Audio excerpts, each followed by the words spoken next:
Want me to intro, or are you gonna? Yeah, you can do, mate. Yeah. Can do. Are you ready? Born ready. Yeah, born ready. I like it. Hello and welcome back to the Renewables podcast. It is myself and Sam together again, and we're going to have a conversation at a technical level in this one. But before we dive into all of that, how are you doing, Sam? I'm all right. I'm a bit nervous about this technical one because it's Thursday as we're recording, so it's already been like a full-on week, and I've got my paper next to me ready to go. But yeah, in general, really good. We've taken a deposit today, and we've given one back as well on a project that didn't quite get over the line. But that's the nature of the beast, really. But yeah, how are you doing? Good. Yeah, we've got a lot going on. We've been on an interesting one this week with Enphase. Oh yeah. Actually, so we've not done many Enphase installs. I think this is our second one. We've combined it with one of the Proteus consumer units as well, so some first-hand experience as a paid customer of that. The board, as we've said before in our chats, is really good. I think it looks so much better than the last version of the Proteus boards. And the lid fitting flush on the front, I think you said this at the start of our review of this product, where you can put your trunk in tight up to the board and not be worrying about any of the lid catching onto it. So no, it's been really good. And for those of you who aren't aware, you can get these on CEF online now. They just went live, I think, today or yesterday. So if you don't go into the CEF wholesale branch, because I don't, we're in a rural area, you can go on the CEF online website and get your orders in. And they're not actually that expensive. I think for the little 4-way board we got, I think it was 32 quid, which is just crazy when you think about it. Yeah, even like the RCBOs, I think like 13 quid, something like that, around there. And that's obviously double pole, Type A, bi-directional. Like, I was, with the older Proteus stuff, I was kind of like with the overhang of the lid and the way that it looked, I was always a bit like, I really think I want to move away from where I was with that. But then when we went to that event and saw these, I was like, they've really thought about this. I know that I've chatted to some other contractors that are using it. They've expressed about potentially having like a clear board where there's no knockouts, so they can drill their own knockouts. I think that's a really good idea as well. But I also saw today an Instagram post from Proteus asking people if they would prefer them without knockouts. So just that engagement. It's not always about getting the product absolutely bang on, which I think they've done a pretty good job at.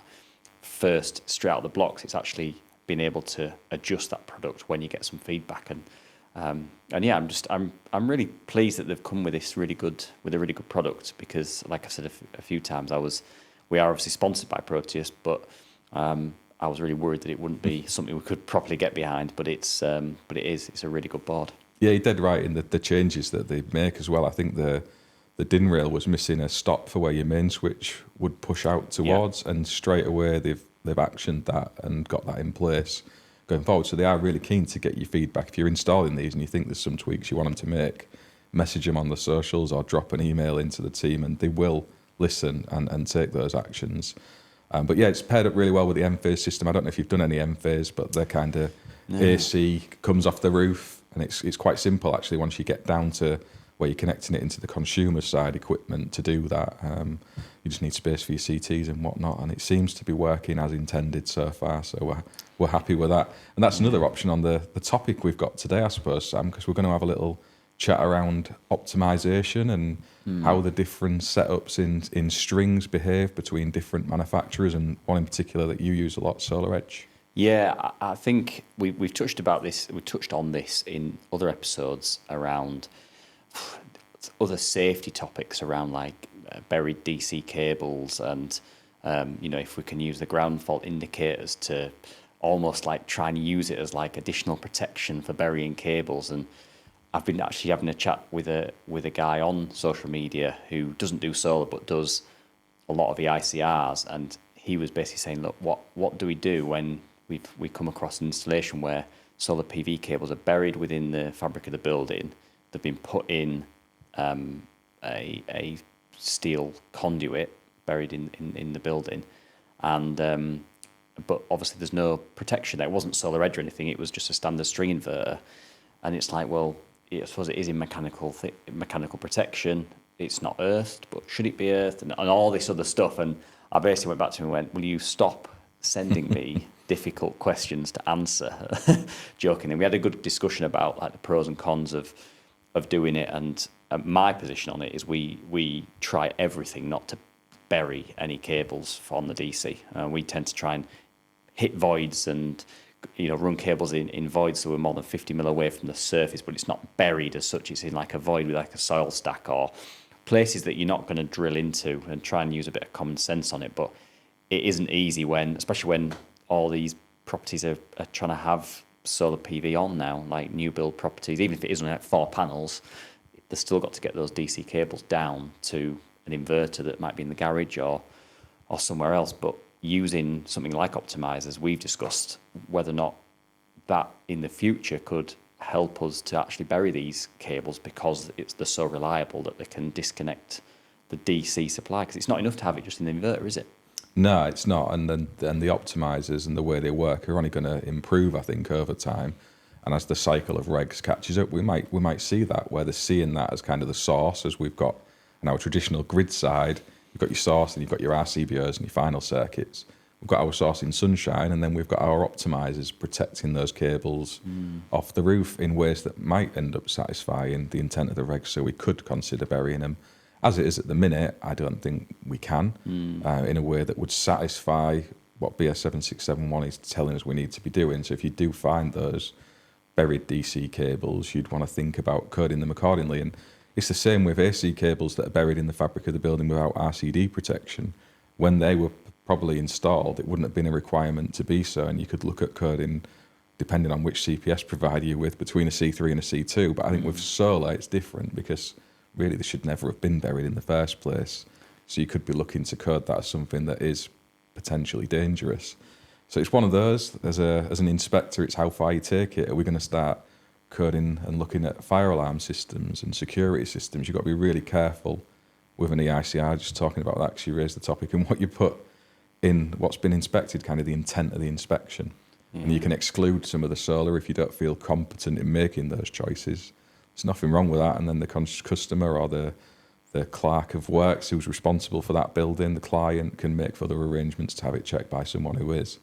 I think sometimes we can overstep what we actually know and end up meddling in stuff that causes us a problem as inspectors. Yeah, isn't that the truth? I mean, the difficult thing, I think, with people doing the ICRs and seeing this sort of stuff is there isn't a clear answer how to fix it, apart from ripping it out and putting it surface. Yeah. When you're doing, and we do very little the ICR work now, but when you do go to an older property and you find buried cables or socket circuits not on an RCD, you know what to do. You either a board change, or if it's a board where you can get an RCBO, you can swap that out fairly easily, and you can get the system compliant. What do you do with the sorry, Mrs. Smith, we're going to have to rip that that PV cable, or disconnect that PV cable and get up onto your roof and reconnect it if there's not a loft area. Oh man, it's a real headache as to know what to do, and that ultimately is probably going to cause people to just go outside of scope. I've spoken to quite a lot of electricians that don't do solar, and when there is solar, they basically just put an exclusion on their certificate to say it needs to be inspected by someone that's competent to do solar inspections. But ultimately, the customer probably isn't going to read that, and they're probably going to look at it and go, oh yeah, satisfactory, or whatever. So it is a real head masher, and that's why I think the only way we can get anywhere close to having this problem solved is by having some sort of automatic disconnection style thing that the regs recognises. Otherwise, we're in the world that we were in with EV chargers, having kind of the electronic RCDs, and it kind of probably working absolutely fine, but because it's not got a BS number and it's not in the regs, not being able to officially sign it off, and creating like this bit of a murky world where we're probably doubling up the protection, adding further cost to the customer just because the regulations maybe haven't caught up. I think the only way we can do it is to disconnect it at the source, because if you disconnect it at the inverter, and it's daylight, those cables are still live. So it literally has to be something like an optimizer, or like the ProJoy stuff, or other brands are available, I suppose, but the disconnection devices that are like a mechanical disconnection of the strings when they sense a problem. But how they sense a problem is the real issue. It's how do you get, when someone drills through those DC cables, how do you get a disconnection from the optimizers and from the ProJoy unit? You know, that's the real head scratcher, is how do you activate that disconnection? Yeah, we could start with that, because if we look at say Sarge Energy or Give Energy, they don't have any optimizers in their configuration that need to be there. They can take a normal string input into the inverters, but they are doing some quite clever monitoring of what's going on in the strings. So they're looking for arcs, they're looking for anomalies and insulation resistance breakdown on the strings as well, and they're monitoring that consistently. So it could be that there's a damaged panel, for example, a bird's dropped a stone on the panel and you've got a breakdown in your IR values in your string. It could be that a customer's cut into a DC cable doing some DIY because they didn't know it was buried in the fabric of the building. And as you've said, they've got no way of shutting that generation down coming through the building. But if you think of, you just mentioned the ProJoy there, if you've got one of those up in the loft and they're triggered by an AC dropout, you could use the dry contact ports that a lot of these inverters have, where that would trigger an action. So if they enter a fault state, you could get that relay essentially to shut the voltage output down, triggering that ProJoy to disconnect the strings. So things like that are possible. You can even do workarounds of that with contactors yourself, depending on how you want to set it up. So there are options there from a safety point of view to make it work, but it's messy. It's relying a bit on software within the inverters rather than kind of a physical product that's up there doing its job, which is the difference with the Solar Edge side. So, I mean, I'm not a Solar Edge installer. We've never done one of their systems, so I've got no real idea other than working with Stuart Cater once in how these things work. So if you want to set out for us maybe the differences there, I think that'd be quite good. Yeah, well, we've touched on optimizers, and there's, this isn't a paid promotion for Solar Edge. We'll go through kind of the warts and all as we see it, and there are other ones. I know you've done some of the Tego optimizers, and there's differences between Solar Edge and Tego. And you mentioned Enphase, which is more of a micro inverter, but it is a micro inverter, whereas these are optimizers. And the key difference between the Enphase and the Solar Edge side of things is that these are DC to DC alterations. So these optimizers don't convert it from DC to AC like what the Enphase ones do. This basically tweaks, and we'll go through some examples that we've been speaking about to try and get it clear in our minds. But these basically alter the voltage from between the panel and the string going back to the inverter to achieve a fixed string voltage around those 10, 20 panels that you've got in there to try and get the most out of the full system. Obviously, microinverters basically do that, but they are, each one of their microinverters is doing the conversion from DC to AC and then sending that back into the property, like you said, back into your Proteus DB or whatever you're fitting as AC. So the key difference is really that conversion. But for me, I've always felt that Solar Edge has been ahead of its time, especially in a very price-sensitive world, with these costing most installers kind of like 40 quid and upwards, depending on the size of them. Each adding that onto the cost of a panel, especially when panels were at like 120 odd quid, and then you're adding like a 40, 50, 60 pound optimizer and everything, then you do kind of really want it. But for us, the real benefit of the Solar Edge offering was that it's future-proofing for the safety side of things, and it's also letting a lot of the panels operate at their own potential rather than one or two panels bringing down that full string. So I think what we're probably going to try and do is go over the way that kind of other systems that we fit, that you fit, work on a standard string, and kind of try our best to explain. With this being more of an audio platform, it's harder without like a whiteboard or something like that to try and work out. But we'll do our best to explain kind of what how a standard system works, how the maximum power point works, and then the difference that Solar Edge kind of offer and other ones offer as well. But that's the plan, and you might be able to sense a little bit of hesitation in my voice because you've got a nice like get out of jail free card of I've never fitted one, Sam, so I can't even lean on your knowledge and experience. So I might absolutely murder the explanation, but I'm hoping not.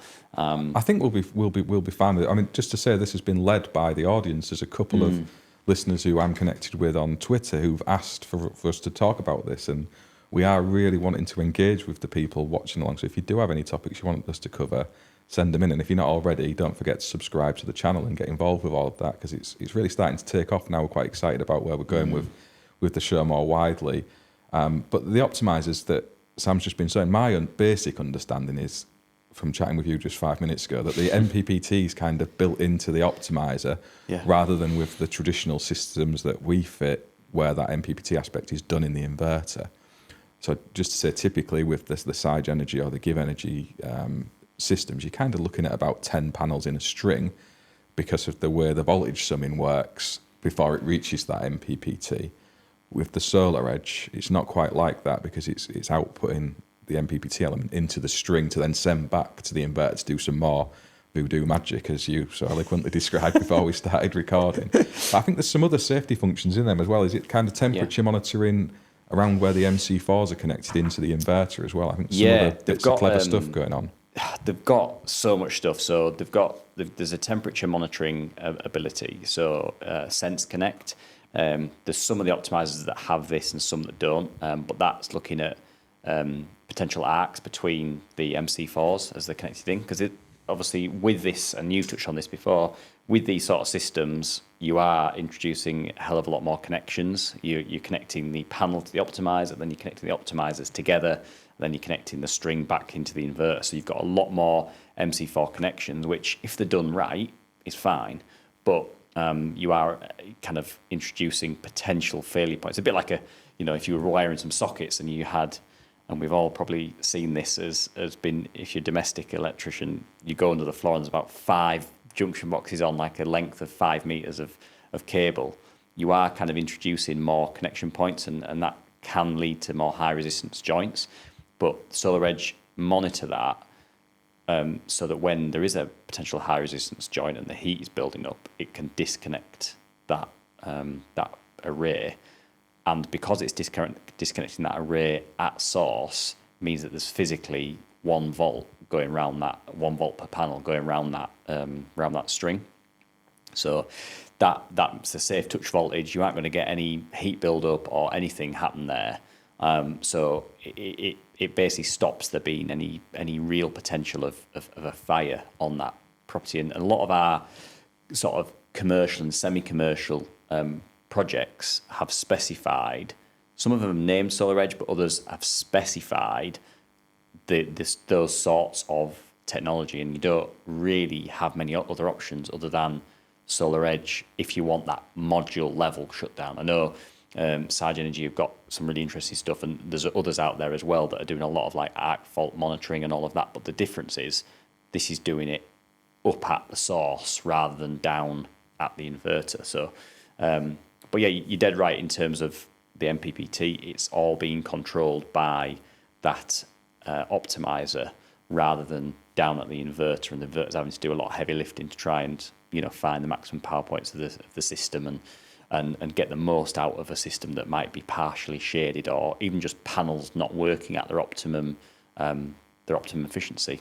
Just through a manufacturing defect, or the panels may be falling out the back of the van and got loads of micro cracks in, or whatever. There's all these sorts of different things. And unfortunately, I don't know if the value of Solar Edge will be known until probably another 5, 6, 7 years, when a lot more of these issues start to rear their head. Yeah, I think with the longer commercial arrays and strings, they come into their own, don't they? You can't achieve those scale of systems without lots of inverters.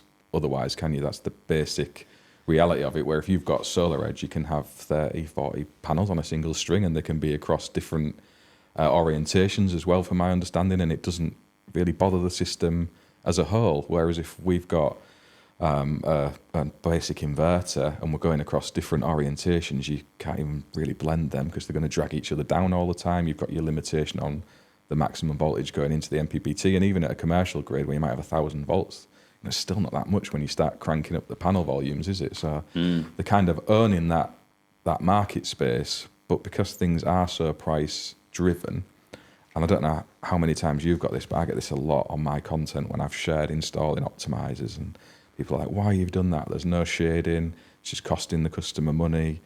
And you're like, well, it doesn't necessarily have to be shaded. You just said there about panels. They degrade at different rates anyway. They all have their tolerances, and one in the string might be degrading quite quickly, and another one might be doing quite well and not. And then you lose that performance difference from that. If you've got a large array, there's intermittent cloud coverage. There's different times that the sun would first start hitting a panel on an array compared to the rest in the morning and in the evening, and optimizers can help with that. And that's before we even get to all the safety stuff, and that's really why we use them, the safety side and taking care of rapid shutdown, because I think that's something that should be on every system anyway. And value is a bit more than just the pounds and pence, I think. So you can see why a solar edge in a commercial installation is just the de facto.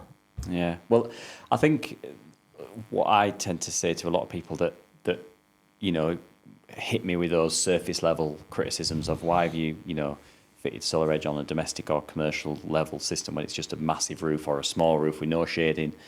And what I say to a lot of people is that this whole shading argument is a lazy salesperson's rebuttal to someone proposing a solar edge system. It is an easy sale if you've got heavily, vent pipes on a commercial, or chimneys and trees and all these other things on the domestic or commercial. It's an easy win for solar edge. It kind of falls into that because it hits that number one perk. Like the shading element of fitting the solar edge system is kind of its number one perk. But until a lot of people that don't know a lot about solar edge kind of think that's its only perk. And the issue with that is that you will be undervaluing what solar edge have to offer if you don't fully understand, like we've said, the safety element of it, but just the future-proofing element of it. Of these panels are like the ones that we fit a 30-year warranty, but I am well aware that every single one of those panels that we fit, not every single one of those panels we're going to fit is going to last 30 years. And as soon as in 10 years one of those panels fails, or multiples of those panels fails, we've got to replace them. How easy are we going to be able to find a 435 watt panel with the same voltage, same current, same aesthetic, all this other stuff? Whereas with Solar Edge, as long as the panel is compatible with the optimizer does the merging. So you can fit a panel, even of a different brand, if it looks better on the roof. If the customer goes, oh, well, I need it to look right, they can find this panel. It might not be a 435, it might be a 430 or a 440. They've found it, they want to fit it. As long as it matches that S440 optimizer or whatever it is that's been fitted, S500 or the P range, it will merge into that system because the system is worried about the optimizer, not necessarily the panel. As long as the panel is compatible with the optimizer, it will basically integrate itself within the system. And I think that is a massively undervalued thing when people are looking at these systems that have got payback times, and we know how much we both hate the payback time argument, but these payback times of like 10, 12 years, 15 years, and not preparing the installation to need any replacement panels during that period is a bit of an oversight. Yeah, and the other side of that is the argument that optimizers are another point of failure, that you might have to go and replace at some stage, and the scaffolding cost to do that. But the other angle on that is where a panel has failed because of the optimizers, and you can maybe get at it with a scaffold tower. Whereas if you're looking at a big commercial roof and you know that a panel's dragging the entire string down, where is it? You're going to have a scaffold deck put up because it's a much larger area to cover to get to it. So you're going to have bigger costs to try and get up there and do something about a faulty panel with no idea which one it is. So for me, optimizers aren't necessarily introducing costs around failure when they go wrong, because invariably the odd one will. They're saving you money in your maintenance going forward because you're able to pinpoint where that is and then action a repair on it. So outside of the safety function, I think there's a lot of upsides to them. And That's why we use the Tigo system. Solar Edge, in the way it works for rapid shutdown, as far as I understand, isn't compatible with anything other than a Solar Edge inverter. I think you can use them without rapid shutdown. I think we discussed this the other week off camera, maybe, about how you can do some token or other to... It's like a key that you can use to basically remove the Solar Edge element of it. I think it's more for if a customer doesn't want to get back up on the, wants a different inverter for whatever reason and doesn't want to use a Solar Edge inverter. You can basically I've never done it, so there might be people listening and watching this that have done it, but I believe you put you plug some sort of thing into the system or onto the Solar Edge inverter, and then it can basically disable because the biggest killer is the 1 volt per panel because the Solar Edge inverter has to activate those optimizers to deliver the full voltage. So if you put a third party inverter in, that inverter will be like, yeah, I've got 12 volts. And you're like, well, that's no good to me. I need 120 volts to start up. So you can get a key that basically disables that element of it. And then after that, it's almost like the optimizers aren't there. I remember being at a few jobs when I first started out as on my own, and the company that I was subcontracting to, I won't name, but were kind of notorious for not necessarily doing the best job. And all my jobs were great, obviously, but I was doing a lot of battery storage stuff for them. And they'd go, can you go out to this job because the installer can't get this battery to work? And you'd go in there and you'd test the voltage and it'd be like 15 volts. You go and look at the panels, it was 15 panels. You'd have a chat to the customer and go, you didn't happen to have a Solar Edge inverter system before they fitted you this hybrid inverter, do you? Yes, I did. I had, what's it called? And you go, Solar Edge? And they go, yeah, that was the one. And you go, right, okay, that's explained everything. So they were nice, quick call-outs because suddenly it was either they had to get hold of one of these keys to try and disable the Solar Edge, or a Solar Edge system had to go back in, or they had to get up on the roof and remove all the optimizers. So yeah, it's something definitely to watch out if you are looking to try and convert a system. But yeah, there are those things available if you do want to disable it without getting on the roof. Yeah, the safety and performance side, it's a no-brainer to keep that, isn't it? I think so. I wouldn't see a situation where I would do that as an installer, but you never know; these things could change in the future. So it's good that the option's there with that, and with the angle on the 1 volt that you just mentioned there, that's really interesting because I know with the Tigo optimizers, they will just pump out the full panel rating consistently, unless you've enabled rapid shutdown through the CCA. Then it's a little bit different. But if you're just using them to optimize an array, just to explain the difference to anyone who is watching, the Tigo optimizers in a similar way live behind the panel. They do a lot of the temperature monitoring that you've mentioned, but they will still put out that voltage from the panel at its full rating. So you could be working on the end of the MC4 cables around the inverter, and they will still be live potentially at 400 odd volts.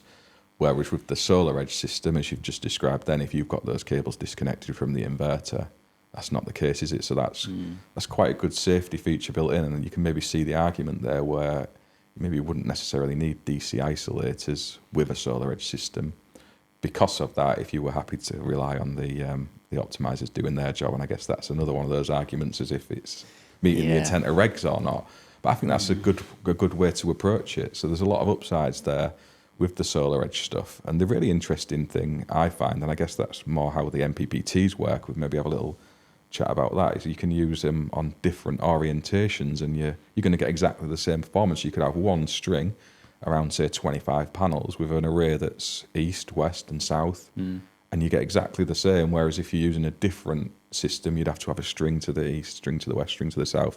So there's more cabling, more labour from an installer's side. So it's quite clever how that works, isn't it? Yeah, it is, and that's that again is another thing that can get overlooked sometimes. Is yes, you're having to buy this optimizer for every panel, or if it's a bigger job, you can do 2 panels into one optimizer, but you're still having to buy something that is over and above just the fixing system, the panels and the inverter. But how much time, effort, cabling are you saving by being able to wire that in all in one string and just having one surge device if you're fitting DC surge, one DC isolator, and all the rest of it, and space-wise and everything, especially if it's going outside, now that we're looking at putting this stuff outside, having like a massive bank of like isolators and inverters and everything on the side of someone's house. I went to a survey yesterday that we literally had enough space just for the solar and battery system.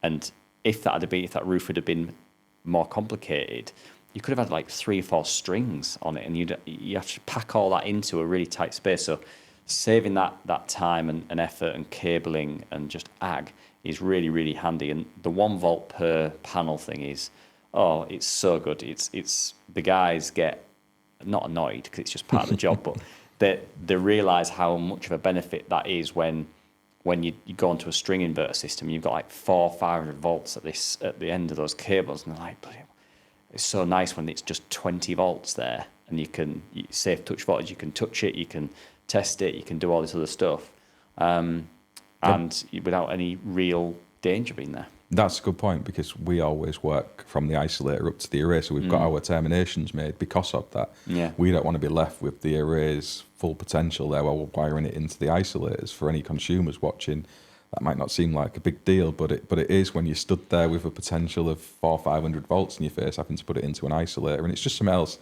you have to think about, whereas with Solar Edge you don't. And the strings, we just talked about getting those DC cables up through houses. You know, if you go in an external route and you're using PV Ultra, for example, it looks neat and tidy, but some of our systems still need 2 runs of that. Whereas if you're using Solar Edge, it's just one smaller single pair of PV Ultra cores running up next to a drain pipe somewhere. Yeah. And it looks aesthetically a lot neater. There's the saving on the cables, the cleating it up the wall in terms of labour, the running it around to different points on the different arrays. So there is a lot of upsides there that maybe we're not taking full account of when we just look at the cost of the hardware that you do actually save in terms of the installation. So it's a bigger picture, isn't it? Yeah, it is. And the other interesting thing, and what kind of, there's a couple of elements of Solar Edge that we described as voodoo before we got on kind of on air, if you want to use those words. And one of those is the communication back to the inverter. Because I know things like Tigo, do they have like a tap or something? We have to put like a communication module in. With this, and again, I'm prepared to stand corrected, it uses a different frequency within the string cables to communicate, obviously, where it is or what its details are in terms of its serial number back to the inverter. So you don't have to have a communications cable running around the system. You've literally just got those string cables running around the system as you would do in a standard string system. And then on your design, you basically use the mapper tool. They've got a little QR code on the back of each one of these optimizers, and you've got your preloaded design that you've done during the quoting stage. You just click on the panel, scan it, and then it knows that when this optimizer communicates through those string cables, it knows that serial number is there. So any voltage readings, insulation resistance readings, current readings, whatever, power readings that it receives from that serial number on the frequency going around those cables, it knows it's in that position, and so it can report that on the app and the dashboard. And that's where you can pinpoint any problems. And because it's measuring resistance around those cables, then even if you have a fault on what they class as the home run cables, which are basically your positive and negative going from your inverter to your first and last optimizer, because they're measuring that resistance of that full loop, it can even tell you on the maintenance tab in the Solar Edge commissioning app how many meters away from the positive or the negative leg the potential break in the or the high resistance joint is, because it's measuring that resistance round the array. So if you have a fault where it isn't a panel that's failed, and so therefore you've just got, it's panel number 5 of 10 that's failed, you've just got this weird, high resistance issue where all the panels are different colours and they're not really showing us exactly where the fault is. You can still do a lot of good work to actually locate where the fault might be on those home run cables. So that in itself is another really good benefit. So like you said, it's trying to future-proof your job in the future, because they're probably going to ring you when something goes wrong, even if it is in 10 years' time. Yeah, I guess it's got testing kind of built into it. 'Cause that's the other argument with optimizers. They're really difficult to test, aren't they? Once you've installed them and prove that it's safe and right, you're kind of relying on what they do in and of themselves. So they have to have that, I think, built in. And it's a really good feature, as you've just said, to try and identify where that is.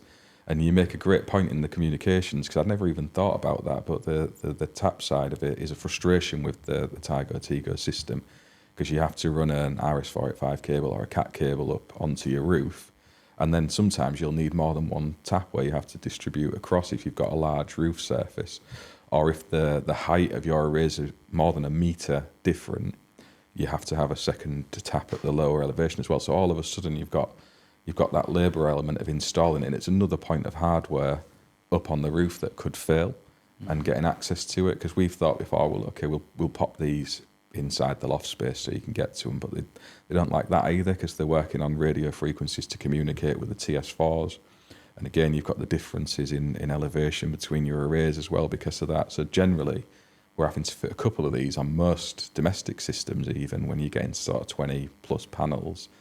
So yeah, that's another good saving and a clever way that SolarEdge have solved a problem, and other manufacturers have approached it differently. And likewise, long runs of those CAT cables as well. We had one on a kennels we did where I think it was about a 60-metre run to get that cable to the tap, and the losses through that presented a challenge.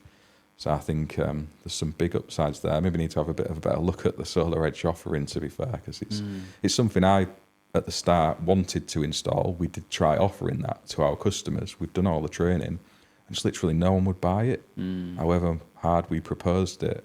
I don't know if you've seen that over the time you've been installing it, but it's one I would like to do, to be fair. Yeah, definitely. I think, selling, there's a difference between it being a fantastic product. I'm sure a Ferrari is an unbelievable vehicle, but not many of us are going to go out tomorrow and buy one. And the frustration is that, the difference between a Skoda and a Ferrari is a lot. The difference between a SolarEdge domestic system and a non-SolarEdge domestic system isn't that much. There is more. It's always going to be more because you've got more stuff in there.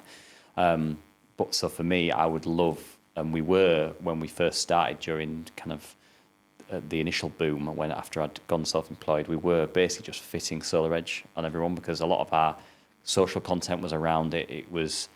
I found it really easy to explain the benefits of it, and it was just so easy to install.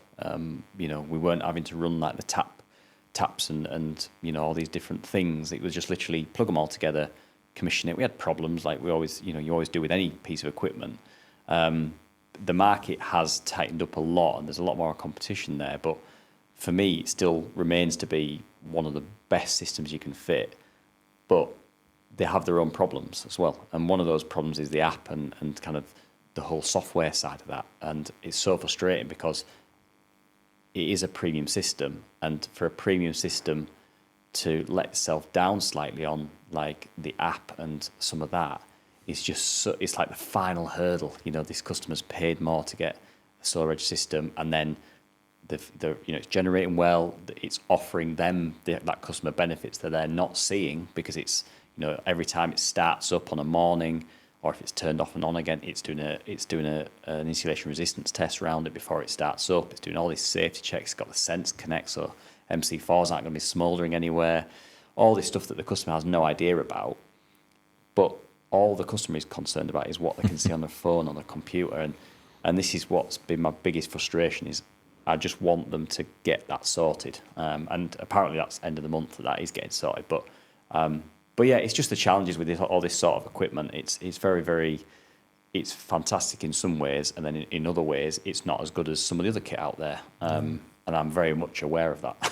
Yeah, I guess they've had that big boom as a company where they have been in demand, and people like yourself have really pushed it on socials as well, and helped them, no doubt, in selling gear to other contractors and other consumers. So they've maybe rode that wave. And then all of the new entrants have come in with big budgets to try and build nice apps and innovate around the products. And maybe they've sat on the laurels a little bit. I don't know, because I've not really installed it. I'm just observing what might have happened. And now they kind of got to that stage where they're recognising, well, okay, we've got to really innovate in some of these other areas, because the hardware speaks for itself. And equally, maybe the pricing of it, they've had to kind of look at that and kind of bring those prices down to match some of the other players in the industry, because there's some really cost-effective solutions now driving forward into the UK market. And if they hadn't have done it, they'd have probably been obsoleted from the game, because when you're proposing these systems, you maybe only are talking 500 to 1,500 quid maybe extra in cost, but the level of competition there and consumers really wanting to get those payback timeframes down, even though we know it's an absolute nonsense forecasting over 25 years. That is the killer element to it. And if they're not competitive, they're going to lose out in 90% of those sales processes, however good the kit is. Because we see that in all areas when you're designing stuff. It could be a kitchen. The customer doesn't care about what's gone behind the wall. They care what the cupboards look like. They're not bothered about spending money, even if really it is for their own better interests. It's how it looks. And you're dead right, Sam. It's how the app looks to them, how it will integrate with an energy tariff. They're the things they're bothered about. Not so much all these great features we've discussed, and explaining to that clientele en masse is really hard. You'll find the people who really do value it, they'll want the safety features, they'll have done their research and they'll want that. But largely speaking, people aren't bothered. That's the truth of it, isn't it, I think? Yeah, but equally, it's in some ways, it isn't necessarily their place to be bothered. It's they're putting their trust in you and me, in people listening to this and watching this, to propose a suitable, safe system that achieves them good generation. And it's up to us to make that assessment and propose to the customer, what we think is best. And we all have different opinions on that. We probably have different opinions on that, even though, we really sell to the same clients, really. But we've got different equipment that we fit to you and you to us. But it doesn't mean that any one of them is less, good at what it does. It's just that it's a different product. And the Solar Edge offering for me has always been my safe space, because I knew that no matter what happens within that system, the optimizers, the inverter, are looking for those. And from a technical level, I'm looking at it thinking, this ticks a lot of the boxes that I would want it to tick as an installer, leaving installations scattered across the country, being nationwide as we are, and as you're starting to be, as I see everywhere. And so I'm thinking, right, I want to know what the problem is before I travel 4 hours, 3 hours to go to that site. And I want to probably take the equipment that I think it's going to be. And that's what the Solar Edge support side, I think, doesn't always get it right, but they are there to try and help do that. And they do a pretty good job. There's frustrations, as there is with every technical support line, but yeah, I would love it to be either the standard that every inverter manufacturer company, solar company, had to offer an optimizer, hopefully down to like the additional protection side of things for the DC cables. 'Cause I think the rapid shutdown element just seems to be just a no-brainer for me, that if you've got a problem, you are killing that voltage up on the panels. But all the other features that we've mentioned, the MC4 monitoring, the resistance monitoring, so you know where a problem might be, just all this stuff that it does, pinpointing a problem. For me, it's like we've moved on with so many different things in the world of renewables, but just in the world, that it seems weird that we're still just happy lumping a load of voltage and current at an inverter and then saying, right, deal with that, rather than intelligently trying to give that inverter voltage that the inverter wants and will work optimally to deliver into the property, but is also looking at any problems that might be up there and relaying them to the installer. It's like, just seems to be the next phase, and why I said earlier that I feel like Solar Edge has been ahead of its time, and some of these other optimizer companies have been ahead of their time, because they're up against it, trying to sell against companies that don't offer that sort of thing. Yeah, you're dead right. And I think to get that change would require regulatory changes, because otherwise you're just going to have consumers going towards brands that don't have that. I think it needs that kind of action. And we've seen with the PAS and around battery storage, with the effect that that's had. And there's an argument along the lines of, well, how many household battery fires has there actually been for that to be introduced? When we could say is, how many roof fires has there been due to an MC4 connector breaking down? And I think I'm quite confident in saying that the latter would have way more in volume than the former. So maybe we need something from a PAS-style document, because we can't change the regulations very rapidly. I've had this message drummed into me now by the people sitting on the committees writing those.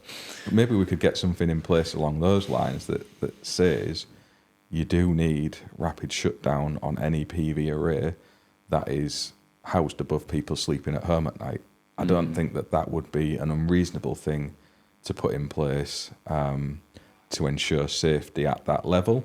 If you expand that into the world of commercial and stuff, that's a different kettle of fish. But I think that'd be a good start point, and I don't think many people would fall out of it, and it would naturally lead you more towards optimization rather than kind of the ProJoy function, because that is still relying on quite a complex setup to get the same facility. Yeah, and I think I can never remember if we spoke to people on the podcast about this or privately, before or after or on social media about this. But Luke Gonzalez, which is another great episode if you've not seen Luke's one about fire safety and everything like that, he was saying about like the commercial side of things, and we see it, and you probably see it, Matt, is that a lot of these buildings now, as soon as they check with their insurer, that when they're saying, look, we're getting solar, can we still are there any conditions that you need us to apply to continue the insurance, they will say it has to have rapid shutdown in most cases, depending on what they're storing in there.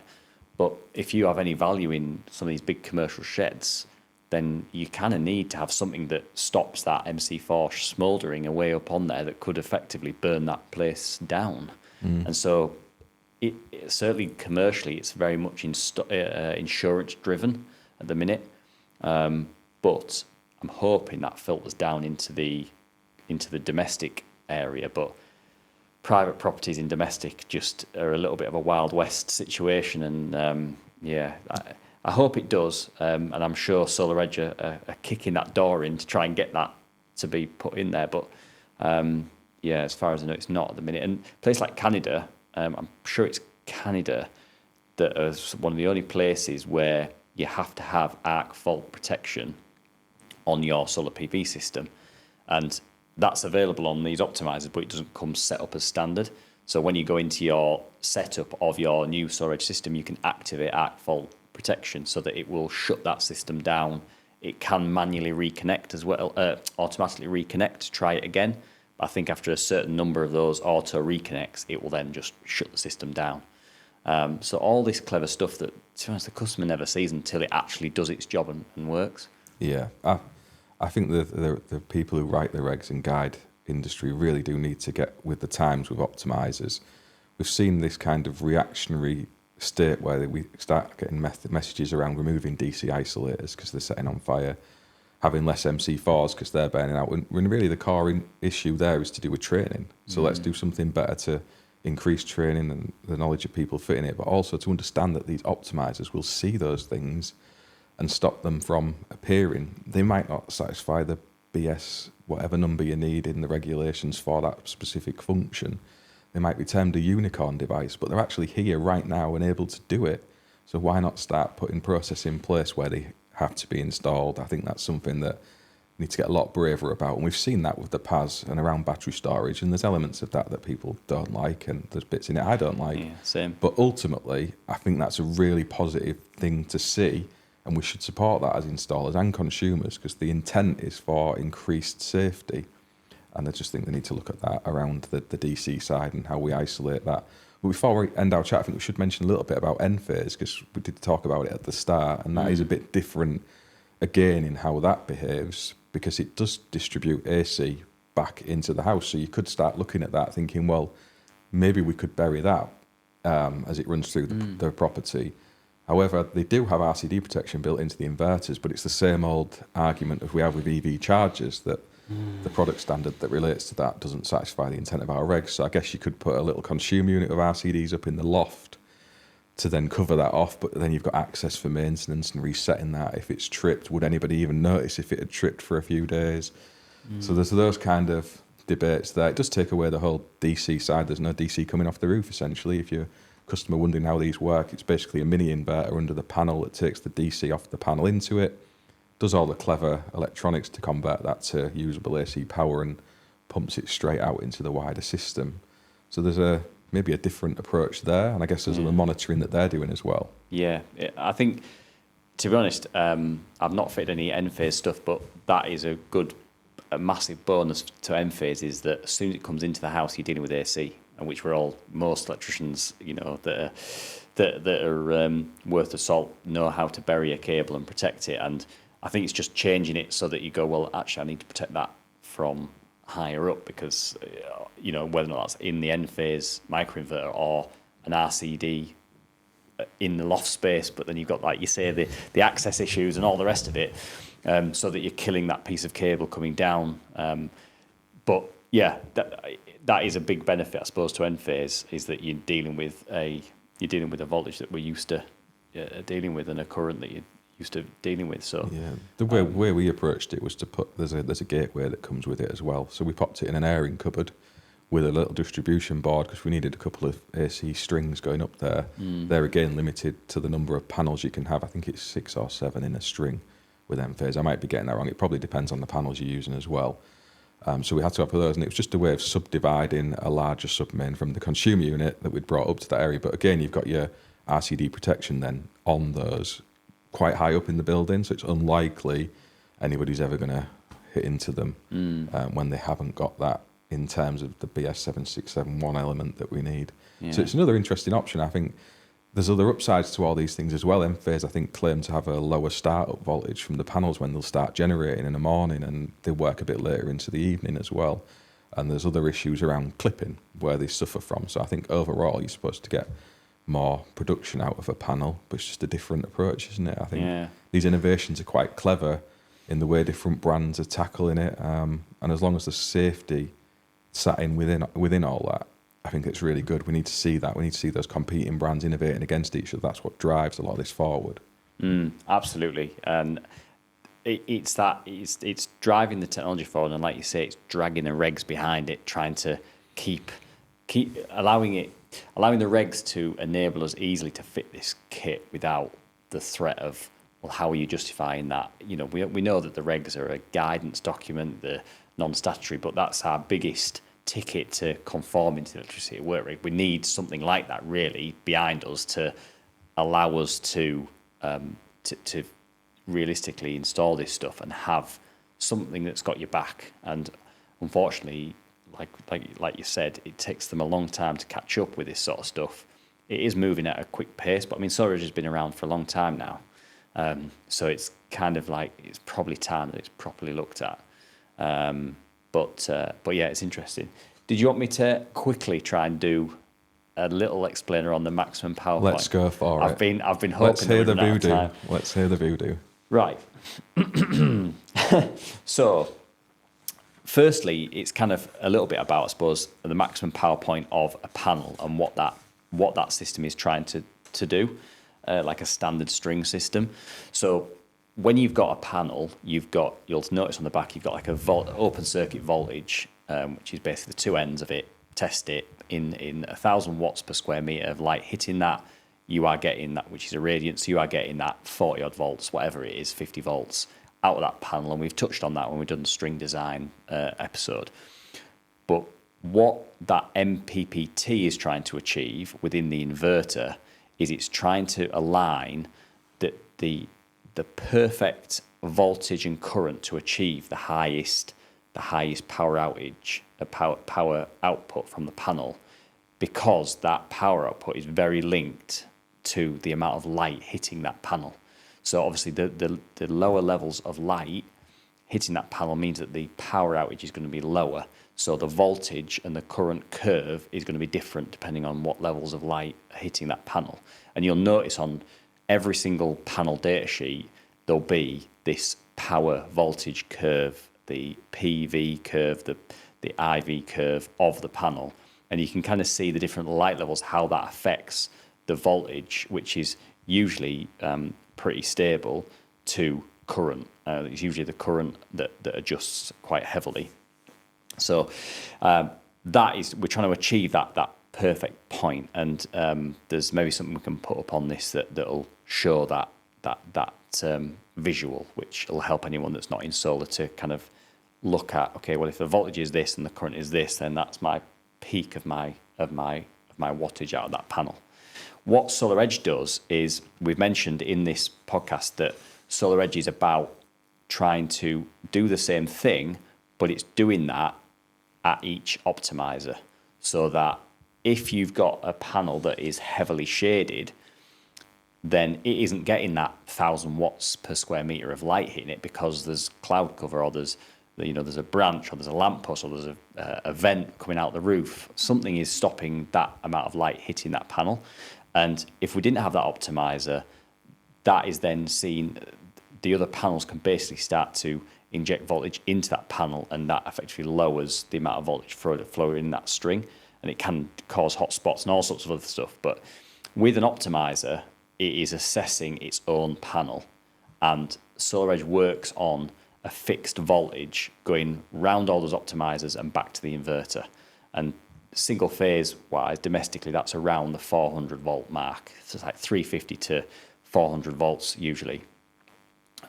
So we'll attach the guidance note from Solar Edge as to basically how does a Solar Edge optimizer work, because I appreciate it's quite difficult to kind of get your head around it without having something to visually look at.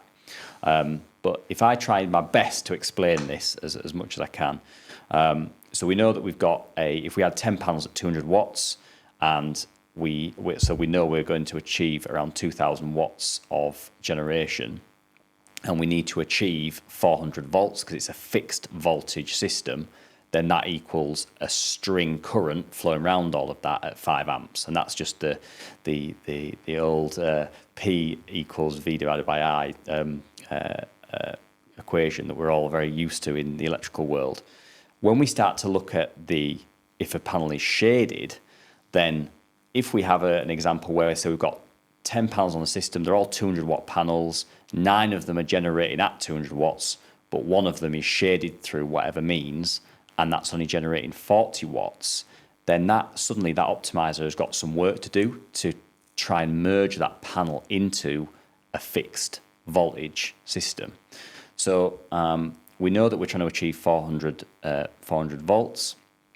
So what that system has worked out through that calculation that I just mentioned, where we've got the string current set at 5 amps to achieve the 400 volts, it now has to change because all of those 10 panels aren't generating 200 watts.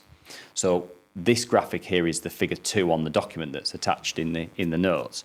But we can see here that this optimizer has actually had to drop the voltage coming out onto the main loop of the string down to 8.7 volts to allow that string voltage to remain at 400 volts. And that means that the rest of the panels, which I would recommend you get this guidance note to follow me here, they're generating 43.5 volts, but this optimizer that has got the 40 watt panel attached to it is only doing 8.7 volts. So it's still contributing, but it's merging itself into a system because it hasn't got a panel that is generating at a high level. And the important thing is that 40 watt panel could be at 40 watts because it's damaged, or it could be that it's not 40, it's 80 watts, or it could be any different wattage. That optimizer is just working on its own panel. So have a look at this guidance note if you're not sure. Solar Edge put a lot of time and effort into running through it, but it's a really, really good example, and figure 3 on this document compares the two and is a really, really clear explanation on it. I was going to start going into a lot of extra figures about the actual panel maximum power points, which I've got them all here, but I think for a podcast that might be quite difficult to get over. But I'll send you this, Mark, and you put this in the episode. It's been on screen just as you've been talking, brilliant. so it'll be there while he's been chatting through it. And I'll drop a link in the description as well if anyone wants to really go off and delve into it. You explained that brilliantly. As someone who doesn't really understand how Solar Edge works, it now makes sense when you can use one string over different orientations. There's a lot of upsides to that. I think we've given that a fairly good going over. Beating, haven't we? Yeah, it has been aimed specifically at really consumers who've asked that question. installers who maybe haven't installed Solar Edge like me, I think it's a good way to introduce yourself to the principle. But Solar Edge have got a great online academy that I've done a while ago now. I think it's when we were first looking to enter industry, so I'd have to brush up on it. But it was one of the most useful things I found in trying to get into the solar sector, to be fair. There's a lot on there. Yeah, the Edge Academy is great. It's got so much, like you say, it explains a lot about, even if you don't fully intend of going, full hog like what we have done into Solar Edge, you just want to maybe offer it or just learn about it. It's good because it goes over some of the basics of solar PV anyway. So it's good reinforcement there. So yeah, definitely check out the Edge Academy, definitely. Otherwise, I think we've done, and if you want to take us out, Sam, on this one. Yeah, no, well, thank you very much for joining us once again. We are travelling around the country, depending where you're looking at when you're watching this or listening to this. We are going to be here, there, and everywhere. The main event that we're going to is Installer Show, which we've got a stand there. We're going to be there with some merch to give away. We're going to be there doing some, well, we're not too sure, probably some roving reporter stuff where we're running around speaking to people, but we're also going to have a really firm base. So thanks again to Installer Show for providing us that space to have a little base camp and to speak to everyone watching this, hopefully, and other people that we can maybe introduce to the show. I mentioned before as well, we are trying to push this out more, as you would expect. We're trying to get some more reviews on these platforms as well. So if you do appreciate some of the topics that we've gone through, or if you have any suggestions, then please leave a review. Drop us any topics that you want us to cover. We'll be led by everyone watching this. We talk about stuff we like and we think is going to add value. But if there's anything that you want us to talk about as well, then please feel free to suggest it. This is for industry, not because I just like sitting next to Mark or opposite Mark. So yeah, thank you very much for watching. We'll see you on the next episode. See you soon.